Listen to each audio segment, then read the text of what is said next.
अब हम काम स्टार्ट कर रहे हैं। अब बच्चों, हम आएंगे अब इस क्वेश्चन के ऊपर। ठीक है भाई। और अब यहाँ इस वाले क्वेश्चन से हम अपना काम जो है स्टार्ट करेंगे। पढ़ो भी क्या लिखा है। कह रहे हैं यार, एक a large ball is made from a part of a hollow sphere. The small spherical ball is placed inside the bowl and is given some horizontal speed. The ball follows the circular path. अभी इस तरह गोल घूम रही है ball. ठीक है, like this, यूं गोल घूम रही है। चलो, अब देखो क्या कह रहे हैं। ये बॉल आपके पास है। अब इस सिचुएशन में अगर आप देखें तो बच्चों, ये आर है। ये आर बेसिकली क्या होगा, सरफेस का नॉर्मल रिएक्शन होगा। अब देखो, इस आर का एक होगा एक्स कंपोनेंट और एक होगा वाई कंपोनेंट। अब ये जो वाई कंपोनेंट है, ये बैलेंस कर रहा होगा वेट को और सेंट्रीपिटल फोर्स प्रोवाइड कर रहा होगा एक्स कंपोनेंट। एक सेकंड, नेट ही नहीं चल रहा है। नेट ही नहीं चला। हाँ भाई। अब देखो, ये जो वाई कंपोनेंट है ना बच्चे मेरे, ये जो तुम्हारा वाई कंपोनेंट सामने दिया हुआ है, ये तुम्हारे पास बैलेंस कर रहा होगा वेट को। और ये जो एक्स कंपोनेंट है, ये सेंटर की तरफ सेंट्रीपिटल फोर्स प्रोवाइड कर रहा होगा। ऐसे ही है। अब कह ही रहे हैं कि यार कुछ ऐसा करो कि तुम इस एक्सप्रेशन को प्रूफ कर पाओ। अब एक काम करते हैं, दोनों को इक्वेट कर लेते हैं। तो r y should be equal to डब्ल्यू। अब देखो, एंगल एक्स से बन रहा है तो एक्स में कॉज आएगा, आर वाई में साइन आएगा। और एफ एक्स को मैंने एफ सी कह दिया, ये बन जाएगा कॉस थीटा इंटू डब्ल्यू। And this will be r y is equal to r sine theta into डब्ल्यू। ठीक है, अब एक काम करते हैं। डब्ल्यू को, सार साइन थीटा को, जो डब्ल्यू है, और आर कॉस थीटा को डिवाइड करते हैं। आर से आर कटेगा, साइन अपॉन कॉस बन जाएगा 10 ओमेगा अपॉन एफ। और इसको अगर रिलेट करें तो इस तरह बन जाएगा। बात समझे आप लोग? तो इस तरीके से आप लोग अपना पहला जो फॉर्मूला है वो रिलेट कर पाएंगे। Are you getting my point guys? हाँ भाई बच्चों, समझ में आई बात तुम लोगों को? यहाँ तक सात नोफिल क्लियर हुआ ही वाला काम। तो आपने पहले तो इस डेरिवेशन को करके इसे परफॉर्म कर लिया। चलो, कह रहे हैं state the significance of F for the motion of the ball. इस एफ की सिग्निफिकेंस बताएं। जो सेंट्रीपिटल फोर्स है, तो ऑब्वियस ही बात है, ऑटोमेटिकली सेंट्रीपिटल फोर्स प्रोवाइड करने की नहीं हमें चाहिए, तो it provides centripetal force, simple. Hmm. चलो भाई, अब ये रेडियस दिया हुआ है, ये एंगल दिया हुआ है, और तुमसे स्पीड पूछ रहे हैं। आओ निकालते हैं, इसी फॉर्मूले को यूज करते हैं। अब इसको मैं m v square upon r में कन्वर्ट कर देता हूँ। M g upon tan theta, m से एम कटा तो v square equal to r g upon tan theta. Square हटा तो रूट आ गया। हम्म। और अब अगर हम देखें तो आर की जगह 0.14 रखेंगे मीटर्स में कन्वर्ट करके, जी की जगह 9.8 और थीटा की जगह 28, तो इट विल बी 1.6। बात ले रही नोफिल? साथ समझ में आ रहा है बच्चों? सर फिर से बोल देंगे ये वाला क्वेश्चन। क्या कह रहे हो नोफिल? प्लीज। दोबारा सर बताओ। नीचे मत। जी सर। हाँ देखो, ये तो शुरू वाला क्लियर था, ये वाला मेथड क्लियर था। अब देखो, हमें था क्या, हाँ ये वाला। एंगल और रेडियस गिवन था, बोले थे स्पीड निकालो। तो देखो, यूजुअली इस तरह एएस में होता था, जो पहला फॉर्मूला होगा ना, उसी के बेस पे सेकंड फॉर्मूला आंसर ड्राइव किए जाएंगे। तो ये तुम्हारा फॉर्मूला तुमने ड्राइव करा था। अब देखो मैंने क्या करा, मैंने इस फॉर्मूले को ना सबसे पहले जो है वो क्या किया जी, फिगर आउट किया एमजी में। सही है, एमजी में एफ की जगह मैंने लिख दिया m b square upon r. M से एम मैंने कर दिया कैंसिल, और जैसे ही मैंने वी को अलग किया, ही बन जाएगा are g upon tan theta. Square हटाया तो यहाँ पे रूट आ गया। अब आर की जगह आर, जी की जगह जी, और टेन की जगह उसकी वैल्यूज डाल के सॉल्व किया, और ये मेरी स्पीड आ गई। समझे बातों को? तो जो इनिशियल फॉर्मूला था ना, मैंने उसी को बेस बनाते हुए अपनी वर्किंग को मजीद आगे तक कंटिन्यू कर लिया। बात क्लियर हुई है आपको? समझ में आई सारी बातें यहाँ तक? हाँ ठीक है सर। ठीक है। तो वही फॉर्मूला हमको दूसरे क्वेश्चन में हाँ, करना है। उसी को हमने यूजुअली जो है वो नेक्स्ट वाले पार्ट में स्टार्ट कर लिया।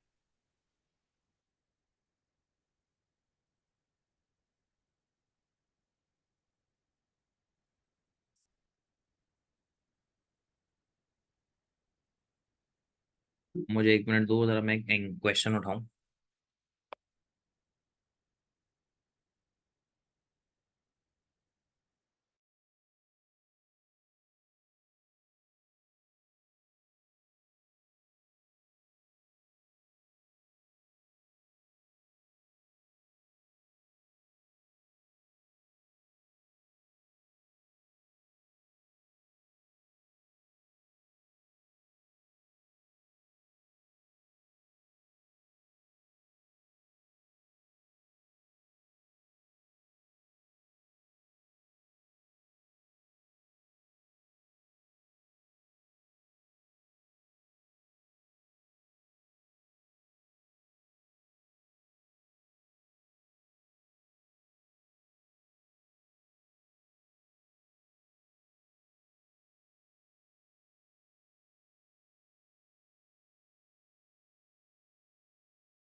चलो भैया उधर इस पे आते हैं।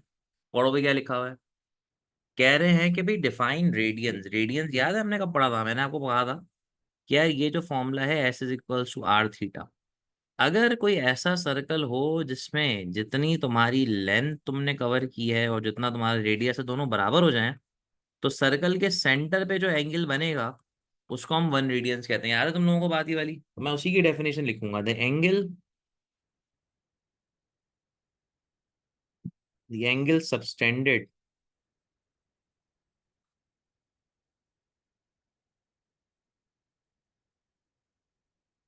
subtended at the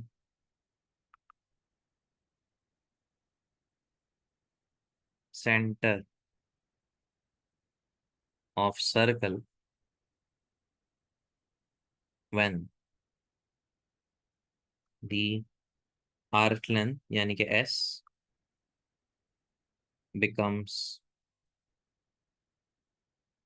equal to the radius of circle। ठीक है। अब देखो क्या कह रहे हैं। अ telescope gives a clear view of a distant object when the angular displacement between the edge of the object is at least this. The moon is approximately this kilometers away. Estimate the minimum dia of the circular crater on the moon surface that can be seen through the eye. अच्छा भाई, यानी कि situation कुछ यूं है बच्चों कि यार ये तुम्हारा जो है मून होगा, समवॉट लाइक दिस,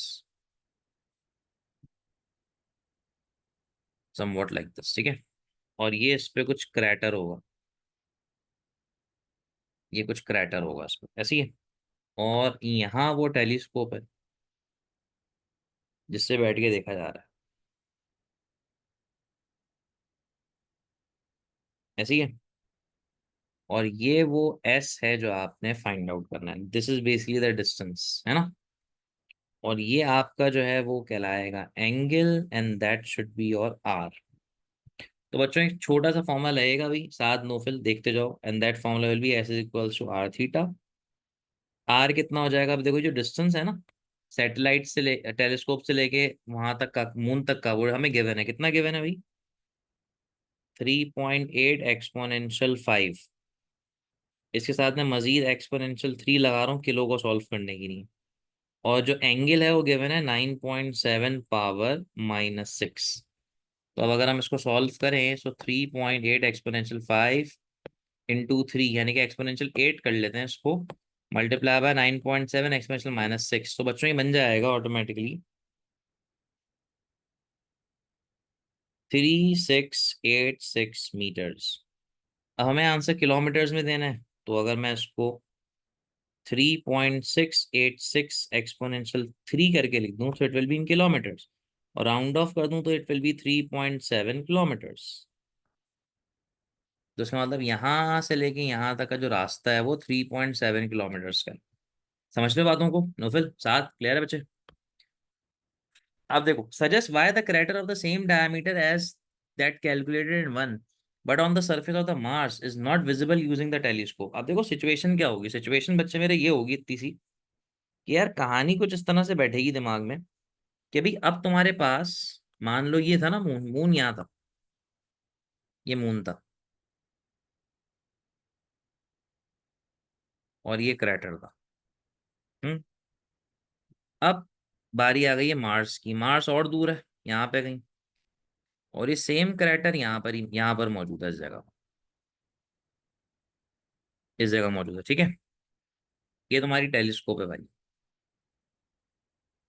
अच्छा, अब सिचुएशन कुछ इस तरह से है बेटा मेरे कि पहले जिसको तुम इतना इजीली देख पाते थे यहाँ तक और यहाँ तक, अब मसला ये है जब उसी चीज को तुम यहाँ तक देखोगे और फिर यहाँ तक देखोगे, तो ऑटोमेटिकली अब देखो ये जो पहले वाला एंगल था कितना बड़ा था और ये वाला एंगल देखो कितना छोटा हो गया। तो ऑटोमेटिकली जो चीज तुम्हें पहले बकायदा एक लाइन की तरह दिखती थी अब वो तुम्हें छोटे से पॉइंट की तरह दिखेगी। तो ऑटोमेटिकली तुम्हें अपने एंगुलर डेविएशन को बढ़ाना पड़ेगा, तुम्हें बड़ी टेलीस्कोप चाहिए जो ज्यादा बड़े एंगल तक तुम्हें दिखा सके, which is not possible with that. तो आप यहाँ पे लिखेंगे, तो आप ये लिखोगे भाई मार्स इज फर्दर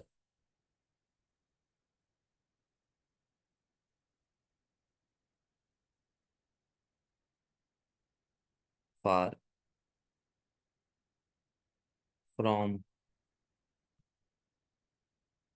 अर्थ और angle of telescope is very small. Mars की नहीं, एंगल थोड़ा और बड़ा होना चाहिए और बड़ी टेलीस्कोप होनी चाहिए। अब सही आ रही है बस? ठीक है। मैं तभी थोड़ा सा यहाँ से मुहर्रम चले थे ना, इसकी वजह से थोड़ा सा नेट डिस्टर्ब्ड है, तभी थोड़ा सा आपको हो सकता है कोई परेशानी हो रही हो। बात समझ में आई तुम लोगों को यहाँ तक? डन है, क्लियर है? सात नोफिल क्लियर है बच्चे? डन है? जी सर, यहाँ तक है। Good. Now we are moving towards that part. आ जाओ भाई। वही रेडियंस वाली कहानी आ गई, तो वही डेफिनेशन लिख दी, when the arc length becomes equal to this. अच्छा भाई, थोड़ी डेफिनेशन बदल के लिख दी। चलो, a small mass is attached to a spring. The mass is rotating about a fixed point at with constant speed. Explain what is meant by the angular speed about the point P. Angular speed क्या होती है? The angular distance covered per unit time by the string, इस तरह से लिख देते हैं। The angle covered या per unit time during the rotation या the rate of change of angle by string, simple. ऐसे ही लिखोगे ना? या आप अब देखो, स्ट्रिंग का वर्ड यूज किया ना, किसके हिसाब से मैं डिफाइन करना था? चलो भैया, अब ये सवाल आ गया। Now that is the most important question। क्या कह रहे हैं? कह रहे हैं small mass is placed on the plate m and a distance d from the axis. ये मास है और ये इसका डिस्टेंस है, ठीक है। The speed of the rotation of the plate is gradually increase from zero until the mass is seen to slide off. कह रहे हैं स्पीड बढ़ती जाएगी जब तक ये मास फायर ना हो जाए यहाँ पर। The maximum friction between the plate and the mass is given by this. अब देखो इसकी जो फ्रिक्शन है, अभी देखो यही फ्रिक्शन सेंटर की तरफ होगी ना, क्योंकि देखो जब आप चीजों को गोल घुमाते हैं तो चीजें दूर जाना चाहती हैं, लेकिन जो सेंट्रीपिटल फोर्स होती है जो कि फ्रिक्शन की वजह से आ रही है, वो आपको रोक के रखती है, ऐसे ही है। और उसका फॉर्मूला ये दिया हुआ है। कैरन determine the maximum number of revolution it will make. अब बच्चों ऑटोमेटिकली, जैसे मैंने आपसे कहा था, सेंट्रीपिटल फोर्स कभी भी खुद नहीं आती, it's a self dependent force, it depends on other external factors. तो यहाँ पर ये जो फ्रिक्शन है ना, ये सेंट्रीपिटल फोर्स प्रोवाइड करेगा। बात समझ रहे हो? नोफिल क्लियर होगी बेटा? ये बात साथ बात याद है तुम लोगों को ये? जी जी। तो अब अगर हम इसको रिलेट करें तो इक्वेशन कुछ ये बनेगी। अच्छा देखो, ये मैक्सिमम रेवोल्यूशन का मतलब ओमेगा निकालना है, तो ये इस तरह लिखेंगे। अच्छा मैं ना थोड़ी सी कन्वर्जन कर लेता हूँ, ये बिल्ला वजह की लंबी हो जाएगी, हम थोड़ा शॉर्ट करके लिखते हैं इसको। देखें भाई, सेंट्री, अब मुझे देखो ओमेगा निकालना है, तो मुझे पता है कि सेंट्रीपिटल का फॉर्मूला मैंने ये भी बनाया था, mr omega square 0.72 mg। m से m पहली फुर्सत में उड़ा दीजिए। r ओमेगा स्क्वायर 0.72 g, ठीक है। तो भाई omega square will be 0.72 g over r. Square जाएगा तो root will come, so omega will be under root. R कितना दिया हुआ है अभी? आर जो है वो डी के बराबर है, तो इट इज 0.35। सो बच्चों,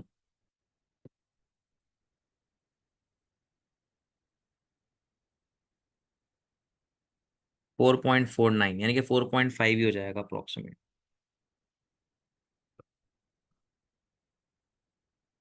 रेडियंस पर सेकंड में आंसर है, हमें चाहिए रेवोल्यूशन पर मिनट में, है ना? तो अब एक सिंपल सा काम करते हैं। अब एक बड़ी पुरानी कन्वर्जन है, मैं दोबारा से तुम्हारे लिए लिख देता हूँ। देखो भाई, if you want to convert revolution into radian, so there is a difference of 2 pi. If you are moving from here to here, you need to multiply, and if you're moving from here to here, you need to divide. So for that, you are going to divide that 4.49 with 2 pi. And the other conversion is that, guys, बच्चों, एक minute में there are 60 seconds. तो if you want to convert minute into second you need to multiply by 60, वापस आना है तो you need to divide by 60। अब automatically जब मैं इसको मजीद 60 से डिवाइड करूंगा तो ये रेसिप्रोकल होके ऊपर आ जाएगा।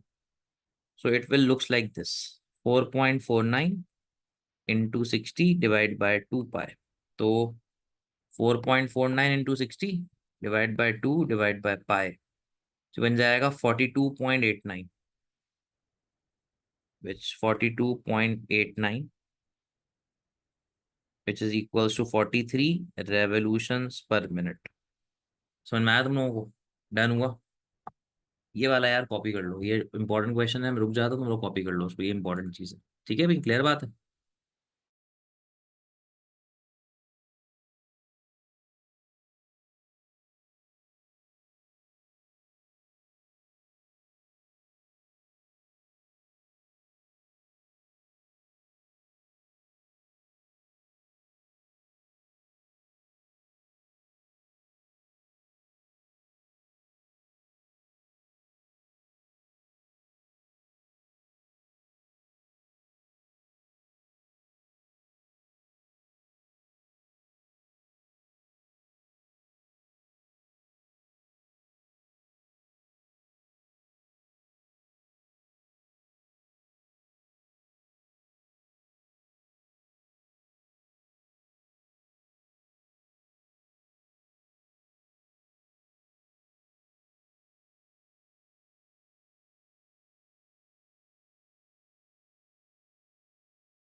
चलो ये कर लिया, आ लो आगे बढ़ते हैं उसको लेके। अब बच्चों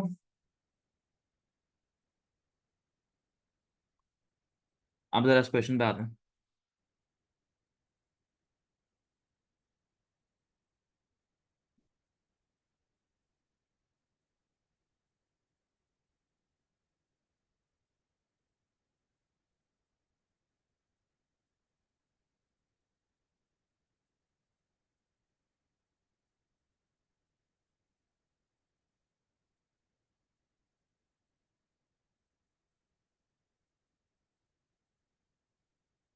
हाँ अभी जरा पढ़ना शुरू करें, क्या कह रहे हैं इसमें। अध्ययन कहा कि जा रहा है कि एक डिस्क है जो कि रोटेट कर रही है समवॉट लाइक दिस, और हमें कुछ रिलेशन बनाने हैं उसके हवाले से, है ना। And what are basically those relations, अब इनके हवाले से कुछ जो है वो काम यहाँ पे किया जाएगा और चीज़ों को समझा जाएगा। अब कह ही रहे हैं कि भाई जब ये मूव करती है ना यूं, तो यहाँ से लाइट आती है, और इस लाइट के आने की वजह से इसका जो साया है वो इस तरह से मूव कर रहा होता है। चलो खैर, अब सिचुएशन कुछ ये है कि भाई तुमसे कह रहे हैं कि at time zero the peg is at p producing a shadow on the screen at s. Peg is at p producing a shadow on the screen at s. अब एक काम करता हूँ मैं ना, इसकी पूरी इमेज उठा के वहां ले जाता हूँ, इसकी पूरी मैं इमेज उठा के आगे ले जाता हूँ, तो जब तक मैं इसको आगे पेस्ट नहीं करूंगा ना, ये मजा नहीं देगा।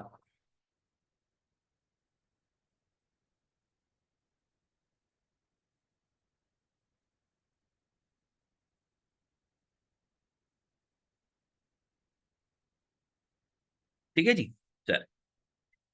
Eight time zero the r is at s, यानी कि वो यहाँ पे था इसका शेडो। अब कह रहे हैं producing a shadow at S at time T the disc has rotated an angle theta the peg is now rotated at R producing a shadow at Q. ठीक है, determine in terms of omega T and theta or in terms of omega T and S. सबसे पहले क्या है यार, angle निकालो, angle निकालो omega और टी के अकॉर्डिंग। बहुत सिंपल है, बहुत सिंपल है। तो यार automatically omega is equals to theta upon time. तो ये थीटा बराबर हो जाएगा ओमेगा इंटू टाइम के। तो डायरेक्ट लिखोगे तुम लोग कि भाई theta will be equals to omega t. ठीक है, अब आते हैं ओमेगा टी आर और इसमें डिस्टेंस पे। अब हमें डिस्टेंस निकालना है, ये वाला जो है वो डिस्टेंस हम कैलकुलेट करना चाह रहे हैं। ठीक बात है। अब देखिए, ये आपका मान लो आर है, ये कहलाएगा तुम्हारा आर एक्स और ये कहलाएगा तुम्हारा आर वाई, ऐसे ही है। यानी कि मिसाल के तौर पर अगर आप इसको थोड़ा गौर से देखें तो बच्चों मेरे, that will be known as your r, this is your r x and this will be your r y. ये आर है, ये होगा आर एक्स और ये होगा r y, and that r y is basically equals to the distance from q s is equals to r y, ऐसी है। अब एंगल यहां से बन रहा है तो ऑटोमेटिकली हम ये कह सकते हैं कि ये जो एस क्यू है ना, ये बराबर होगा आर साइन थीटा के। और थीटा की जगह पे we are going to plot r sine omega t. तो बच्चों की जो एस क्यू है ये बराबर हो जाएगा आर साइन ओमेगा टी के। बात समझ में आई तुम लोगों को? नोफिल, साथ क्लियर हुआ काम ये वाला? तो इस तरह से आप इसको सॉल्व कर पाएंगे। ठीक है ना? तो देखो ये वाले क्वेश्चन है जो वाकई में भाई टाइम लगाएंगे और आपको इस तरह सॉल्व करने होंगे। नोफिल, व्हाट अबाउट यू बच्चे, क्लियर हुआ ये वाला काम और ये वाला काम? हाँ सर, वन ठीक है, मिनट मात्र। बट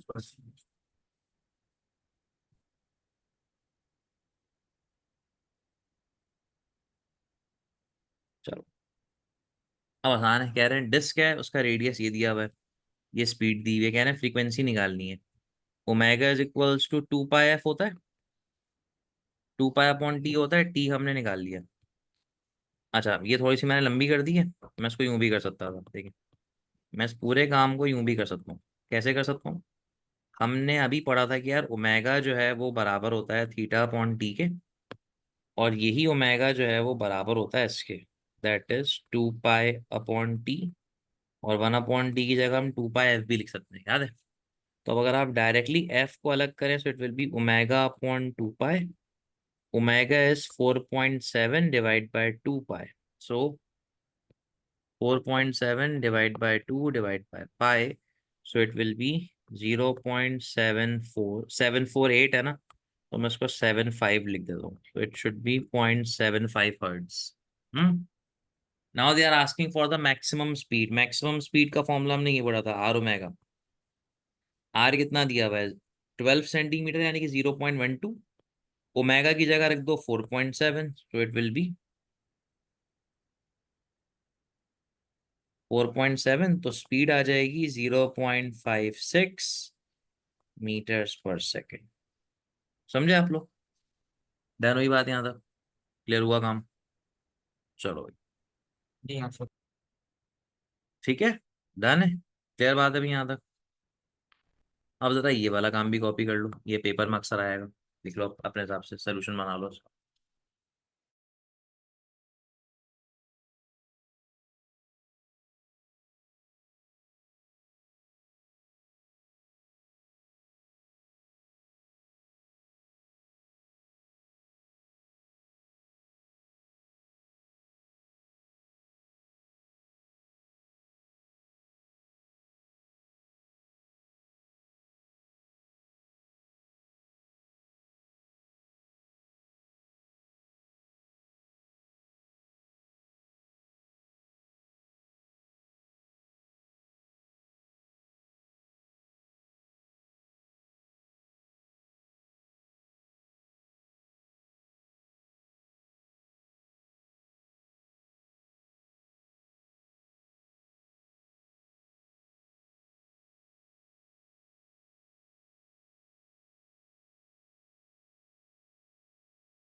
हाँ भाई, हो गया।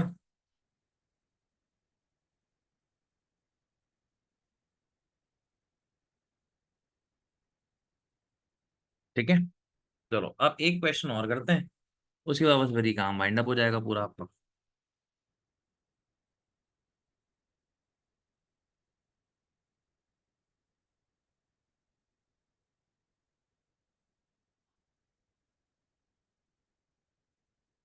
आई होप कि वो क्वेश्चन यहाँ पे दिया हो, नहीं दिया हो।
अच्छा भाई, सो ऑटोमेटिकली अब आपका सवाल यहाँ पे आ चुका है, जिसमें आपसे पूछा जा रहा है कि बच्चों define one radiance.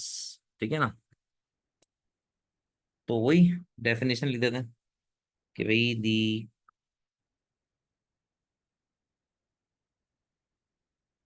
Angle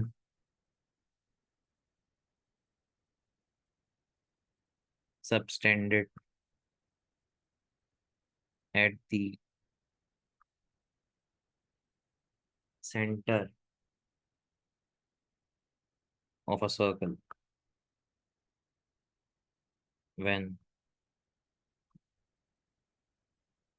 the arc length becomes equal to the radius of circle। ऐसी है। तो इसको हम लोग बेसिकली जो है वो क्या कहते हैं जी, इसको हम लोग बेसिकली जो है वो कहते हैं अपना डेफिनेशन। सो अब कह रहे हैं why one complete revolution is equal to 2 pi, proof कर लेते हैं। तो यार s is equals to are theta for one revolution. जो आपका डिस्टेंस होता है वो किसके बराबर होता है, बताया था ना तुम लोग को मैंने, आर्क लेंथ के बराबर हो जाता है। तो यहाँ पे तुमने लिख दिया 2 pi R is equals to are theta. R से आर कैंसिल, तो theta will be equals to 2 pi radians. बस ये प्रूव हो जाता है। हम्म। ठीक है, डन है। ट्रिकी पार्ट अब शुरू है, और बस फिर उसके बाद ये सर्कुलर मोशन अपना वाइंड अप हो जाएगा। अब इसको जरा मुझे पेस्ट करने में थोड़ा टाइम लगेगा भाई।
चलो यार, अब देखो क्या कह रहे हैं, कहा कि जा रहा है कि भाई the elastic cord has an unextended length. Unextended मतलब जो एक्चुअल लेंथ होगी इसकी वो है 13 centimetre. One end of the cord is attached to the fixed point at C and the mass of 5 kg is hung from the free end। ठीक है। अच्छा भाई ये C है और ये इसकी अनएक्सटेंडेड लेंथ है, ठीक है ना।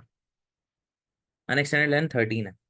अच्छा, the cord extends to a length of this. अच्छा, जब यहाँ पे उन्होंने मास हैंग किया तो ये इसकी फाइनल लेंथ हो गई, ठीक है। चलो खैर, the cord and mass are now made to rotate at constant speed in a vertical circle about point C। when the cord is vertical and above C the length extend. अच्छा देखो, इस point पे आगे को तुम लोगों को याद दिलाऊं, जब मैंने तुम लोगों को वर्टिकल सर्कल पढ़ाया था, मैंने कहा था यार वर्टिकल सर्कल में क्या कहानी होती है। वर्टिकल सर्कल में कहानी होती थी कि टॉप पॉइंट पे टेंशन कम हो जाया करती थी। Tension in vertical circle is maximum at bottom but minimum eight top. याद है, रस्सी यहाँ पे कम टेंशन में और यहाँ पे ज्यादा टेंशन में, तभी यहाँ पे खिंच रही है और ऊपर जाके कम खिंच रही है। ऐसे ही है, ऐसी है ना, बताएं। तो अब अगर हम इस सिचुएशन को डील आउट करें तो उसका मतलब रस्सी यहाँ पे कम खिंच रही होगी, ठीक है। अब कह रहे हैं इस पॉइंट पर एंगुलर स्पीड बताएं जो कितनी होनी चाहिए। तो बच्चों इस पॉइंट पे क्या होगा, इस पॉइंट पे ऑटोमेटिकली आगे पर रस्सी खींची नहीं रही है तो टेंशन भी नहीं आएगी। तो यहाँ पर जो भी टेंशन है वो ऑटोमेटिकली बराबर हो जाएगी वेट के, और वो बराबर हो जाएगी सेंट्रीपिटल के। तो ऑटोमेटिकली इस पॉइंट पर जो लेंथ अनएक्सटेंडेड है ना, उसकी वजह से टेंशन प्रोड्यूस ही नहीं होगी यहाँ पर, क्योंकि एक्सटेंडेबल स्ट्रिंग है, ये स्प्रिंग की तरह से काम करेगी। तो यहाँ पर जो सेंट्रीपिटल फोर्स है वो वेट के बराबर हो जाएगी। फॉर्मूला आ जाएगा mr omega square is equals to mg। M से एम काट दो तो ओमेगा बराबर हो जाएगा g/r अंडर रूट के, और g की जगह क्या आएगा 9.81, r की जगह पे क्या आएगा 13, तो I am putting 0.13, so it will B 8.7 radiance पर सेकेंड। ठीक है भाई, प्रूव हो गया। सवाल अब शुरू होगा, कह रहे हैं the cord and the mass rotate so that the cord is vertically अब below C the length of the string will be. अब देखो जब यहाँ पर कॉर्ड है ना तो होगा क्या, अब कॉर्ड एक्सटेंड कर चुकी है तो ऊपर होगी बच्चे मेरे टेंशन और नीचे होगा इसका वेट, ठीक है। अब जब नीचे वाले पॉइंट पे आते थे तो मैंने आपसे कहा था देखिए जो सेंट्रीपिटल फोर्स है वो तो ऊपर की तरफ ही होगी ना, और centripetal force will be the difference of both of these two things. ऐसी है, सेंट्रीपिटल की जगह पे हम रख देते हैं mr ओमेगा स्क्वायर। टेंशन की जगह पे क्या रखें, अब देखो जो जैसे आप लोगों ने ए लेवल्स में पढ़ा था, स्प्रिंग जब खिंचता था तो ऑटोमेटिकली उस पर फोर्स जनरेट होती थी, उसका फॉर्मूला ये था F=kx, याद है। तो वही कहानी होने वाली है यहाँ पे, तो टी की जगह पे वही फोर्स के एक्स के बराबर हो जाएगी माइनस mg। बात समझ में आए, हुक्स लॉ की बात कर रहा था मैं आपको, ठीक है। अब जहां तक मास की बात है, अब इस मास का क्या करें, तो देखो वेट हमारे पास था तो मास बराबर हो जाएगा W/g के, तो मास निकाल सकते हैं 5/9.81। तो यार मास तो आ जाएगा 0.51 kg, तो 0.51 रख सकते हो यहाँ पे। आर की जगह एल आ जाएगा, ओमेगा हम निकाल चुके हैं कितना है। अच्छा, इस एल के साथ ना एक काम करना पड़ेगा, जो लेंथ आएगी ना वो एक्सपोनेंशियल -2 में आनी चाहिए, ये सब कुछ मीटर्स में चलना है। ओमेगा के साथ आ जाएगा 8.7 का होल स्क्वायर, ठीक है। अब जहां तक बात रही के की, सर इस के का क्या करना है, जहां तक बात रही इस के की, इस के का क्या करना है, तो भाई के जो है वो हुक्स लॉ है, हुक्स लॉ से निकलेगा, तो उसको यहाँ पे निकाल के रख लेते हैं। अब क्या करें उसका, F=kx, तो के बराबर हो जाएगा F/x के। अब F कितना था, F क्या होगा, F should be the weight and X will be this. अब ऑटोमेटिकली वेट कितना था भाई 5, X कितना था। तो बच्चों देखो, ये फाइनल लेंथ है और ये इनिशियल लेंथ है, तो X जो है ना वो 14.8 -13 का डिफरेंस होगा, तो 14.8 -13, so it will be 1.8 centimetres. तो मैं यहाँ पर लिख देता हूँ 1.8 पावर -2। तो ये बन जाएगा 5/1.8 power -2, so it will B 278 into. अच्छा, अब मसला ये है कि अभी तुम्हारा जो x होगा वो x बराबर किसके होगा? इस सिचुएशन में x क्या है? तो देखो, इनिशियल लेंथ 13 थी और फाइनल लेंथ ये है, तो इस सिचुएशन में जो फाइनल लेंथ और इनिशियल लेंथ का डिफरेंस है वो x होगा, ऐसे ही है। यहाँ पे तो r था ना, r को तो हमने x l के बराबर ले लिया, लेकिन यहाँ पे अपना हुक्स लॉ लगाने की नहीं, हमें एक्सटेंशन लिखनी होती है, तो एक्सटेंशन बराबर होती है l माइनस 0.13 के, सही कह रहा हूँ ना? माइनस, और ये वेट तो ऑटोमेटिकली 5 है, इसमें ऐसे लिख देंगे इसको। अब हमें इसकी फर्दर कैलकुलेशन करनी पड़ेगी, जो कि आप खुद भी कर सकते हैं, मैं भी कर सकता हूँ, आप खुद भी कर सकते हैं, कोई इतना मसले वाली बात नहीं। तो मुझे बताएं, यहाँ से मजीद आगे तक इस एल को सॉल्व कर पाएंगे आप लोग? हाँ बच्चों, क्या आप इस एल को यहाँ से मजीद आगे तक सॉल्व कर पाएंगे? हो जाएगा? नोफिल, साथ कर लोगे? पूरी इक्वेशन को मल्टीप्लाई करना, सॉल्व करना। मैं इसको भी इंशाल्लाह कल वाली क्लास में कराऊंगा। इसका जो आंसर है ना वो 0.172 मीटर्स आएगा या 17.2 सेंटीमीटर आएगा, ठीक है? नोबल, कल तो तुम क्लास लोगे ही, तो उसको तुम ट्राई करके देख लेना, बाकी साथ तुम उसको करना, फिर कल हम इसको स्टार्ट करेंगे, ठीक है बच्चों? डन है?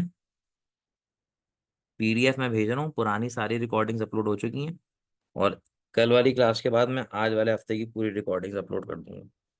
बस कल फिर सर्कुलर मोशन की आखिरी क्लास होगी, फिर आपका एक टेस्ट लगा लेंगे और फिर इस काम को वाइंड अप करेंगे। डन है? ठीक है, नोफिल साथ ले रहे बच्चे, सॉल्व कर लेना भी इसको मजीद आगे, फिर से बात करेंगे। चलो, पीडीएफ मैंने भेज दी है, इंशाल्लाह कल मिलते हैं आप लोगों से। अल्लाह हाफिज, अल्लाह हाफिज।